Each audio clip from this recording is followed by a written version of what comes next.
Selamat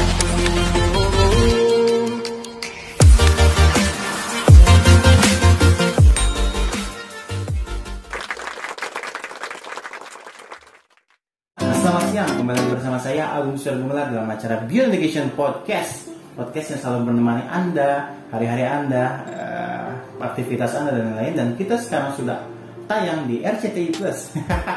Jadi kalau misalnya mau mendengarkan Beyond Education Podcast, tidak hanya di YouTube channel saja, namun sudah tersedia di berbagai podcast yang biasanya teman-teman bisa akses langsung lewat internet, yaitu ada di Spotify, ada di RCTI Plus, ada juga di Roof, ada juga di Anchor, dan podcast yang lainnya. Jadi silakan, kalau misalnya nggak sempet nih buka YouTube, ini masalah. Bisa selalu mendengarkan Beyond Education Podcast dengan tema parenting, motivating, coaching, pendidikan, dan Q&A itu di kanal-kanal radio digital sepertinya itu. Jadi kayak sekarang radio udah nggak harus pakai Walkman lagi, nggak harus pakai ini lagi, bisa langsung diakses saja di Spotify dan lain-lain. Itu ada kami di sana, dan kata kuncinya adalah Beyond Education. Semuanya lengkap di sana, episodenya sama juga. Ini bagi orang-orang yang memang sibuk atau sambil perjalanan gitu dengan Beyond Education Podcast. Tapi sebisa mungkin sih kalau misalnya melihat muka kita yang amat-amat yang amat-amat berseri-seri, ya lihat YouTube-nya lah.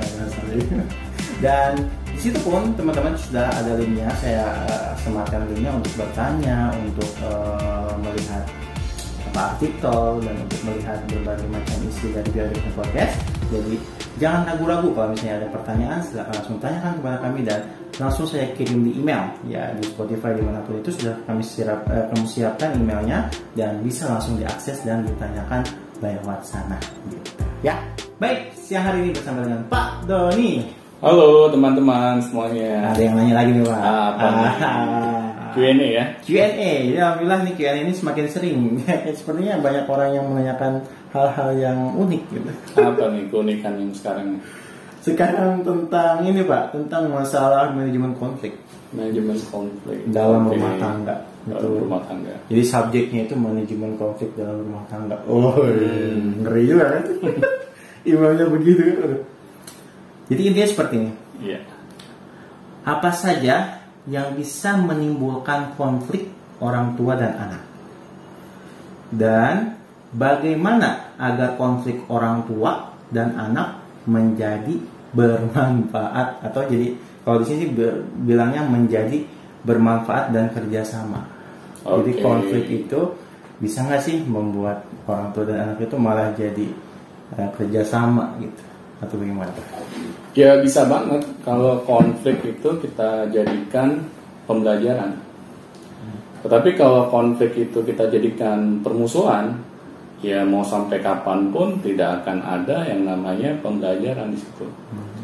Yang ada kita selalu mementingkan ego. Jadi wajar ya kalau kita sebagai manusia memiliki ego. Apakah itu orang tua, apakah itu anak. Nah, tetapi pertanyaannya, apakah kita mau menyelesaikan konflik itu dengan baik, atau membiarkannya berlarut-larut? Karena kehidupan di dunia ini itu pasti kita tidak dapat menghindari yang namanya konflik.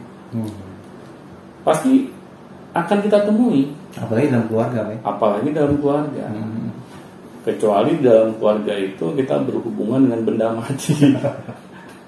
Nggak ada orangnya gitu. Iya, nggak ada orangnya gitu kan. Nah, tetapi karena kita masih berhubungan dengan benda hidup yang namanya manusia, pasti kan setiap manusia ini memiliki cara pandang hidup yang berbeda-beda satu dengan yang lain. Meskipun orang tua dengan anak ya. Karena kan setiap orang ini kan memiliki pengalaman hidup yang berbeda-beda. Dan di sini menariknya, kalau kita mau menurunkan ego kita ketika kita dihadapkan dengan konflik. Karena yang menyebabkan konflik ini biasanya ya, kalau kita tidak dapat mengelola ego kita dengan baik. Kita selalu ingin misalnya keinginan kita itu lebih dimenangkan. Kita tidak mau mendengar lawan bicara kita. Kita selalu ingin kita yang selalu didengarkan. Orang lain harus mau mengikuti apa yang kita mau. Dan akhirnya itulah yang menyebabkan konflik. Nah, apalagi kalau misalnya nih, kita nih di satu rumah antara orang tua dengan anak, tidak ada satupun yang mau menurunkan ego, akhirnya sudah konflik itu akan semakin meruncing. Nah, di sini yang saya harapkan orang tua lah, kan kita sebagai orang tua ini memiliki jam terbang kehidupan yang lebih lama dibandingkan anak. Jadinya kalau kita sebagai orang tua malahan yang lebih mementingkan ego, iya malah kita yang menang sendiri. Dan saya bingung gitu. Jadi selama ini kita punya pengalaman kehidupan, apakah tidak ada manfaatnya gitu? Nah, di sini kan akhirnya ketika orang tua memiliki sikap seperti itu, yang saya bisa pastikan akan sulit gitu kita mencari jalan keluar dari konflik yang kita hadapi. Ya, apalagi memanagenya gitu kan. Apalagi memanagenya itu akan sangat sulit gitu. Manajemen konflik. Iya, karena kalau anak-anak lebih mementingkan ego mereka, itu masih saya anggap wajar. Kenapa? Karena mereka belum memiliki asam garam kehidupan yang sama dengan orang tuanya. Mereka tahunya itu aja gitu kan, iya, yang diperjuangkan oleh mereka gitu.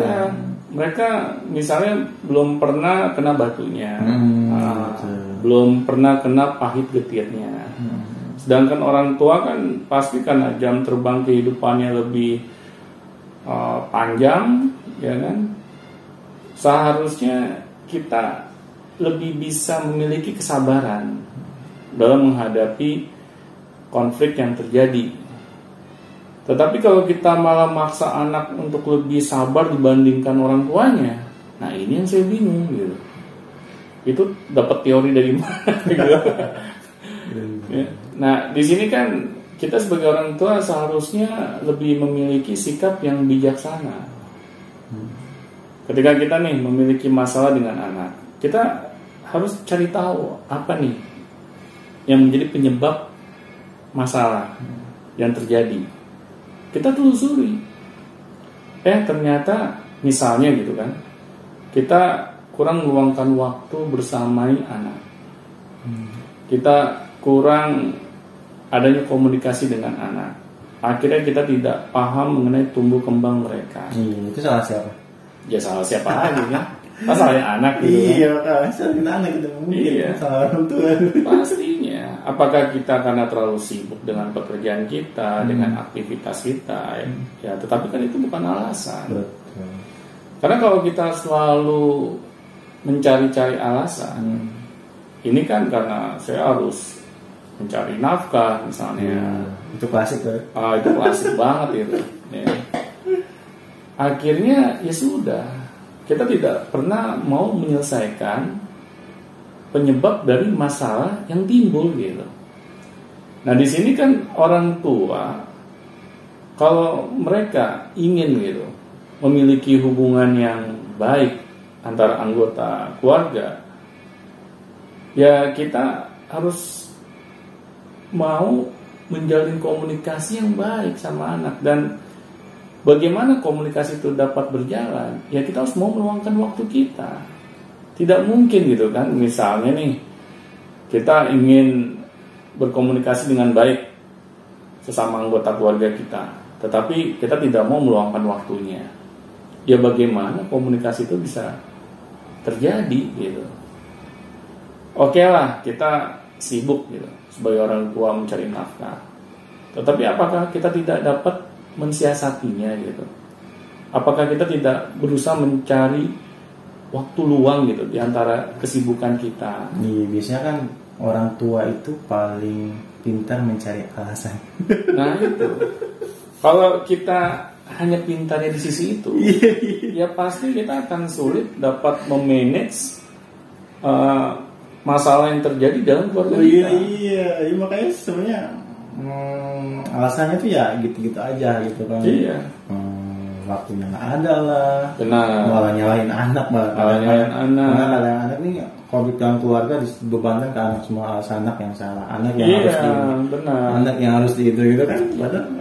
Iya, akhirnya kan anak mungkin karena keterbatasan ilmu yang mereka miliki, pengalaman yang mereka miliki. Akhirnya ketika mereka terus-terusan disalah-salahin, akhirnya mereka yang ada muncul egonya gitu. Kok saya disalahin terus gitu? Kenapa? Apakah saya memang nggak diinginkan di keluarga ini misalnya? Sampai pikiran seperti itu. Karena kan anak juga bisa dibilang mereka belum bisa memanage konflik yang ada di dalam dirinya, yaitu karena keterbatasan yang mereka miliki. Ya itu wajar gitu, karena mereka kan masih usia anak-anak, masih usia remaja, mereka belum matang gitu sebagai orang yang dewasa. Nah di sini seharusnya orang tua lah yang lebih, bukannya mau mengalah ya, tetapi lebih bijaksana gitu dalam menyikapinya. Misalnya anak nih tingkah lakunya kurang sesuai dengan yang kita inginkan, ya kita ajak komunikasi anak. Nak, kenapa nak? Apa yang menyebabkan kamu seperti itu? Mengapa kok kayaknya wajah kamu tuh kurang senyum? Kenapa kamu pulang-pulang marah-marah? Kita tanya baik-baik. Jangan pas anak seperti itu terus kita malah ngamuk gitu. Nah kamu datang-datang ke rumah kok muka kamu nggak enak, marah-marah. Emang salah saya apa gitu? Nah ini kan lucu gitu kan. Jadi api ketemu api itu bakaran gitu. Seharusnya kan orang tua mengajak anak gitu, ayo nak, ya kita duduk dulu yuk, kita bicara dulu dari hati ke hati misalnya. Nah, kita tanya ke anak baik-baik. Akhirnya kan anak mau gitu menceritakan apa yang terjadi di dalam kesehariannya. Ya siapa tahu dia mengalami masalah waktu di luar gitu kan. Nah ketika anak kita ini sudah mau sharing, ya kita sebagai orang tua harus mau mendengarkan dengan baik. Ya, jangan anak baru ngomong sepatah dua patah kata, kita udah 1000 kata. Iya, gemes gitu ya. Iya, ayolah kita jadi orang tua tuh harus mau menjadi pendengar yang baik gitu. Kadang anak itu hanya mau didengerin kok, bukan ingin dinasihati gitu. Karena kalau kita setiap mendengar gitu kan, anggota keluarga kita cerita tentang masalahnya, terus kita maunya langsung menasihati, ini yang biasanya akan menjadi konflik berikutnya. Karena akan ada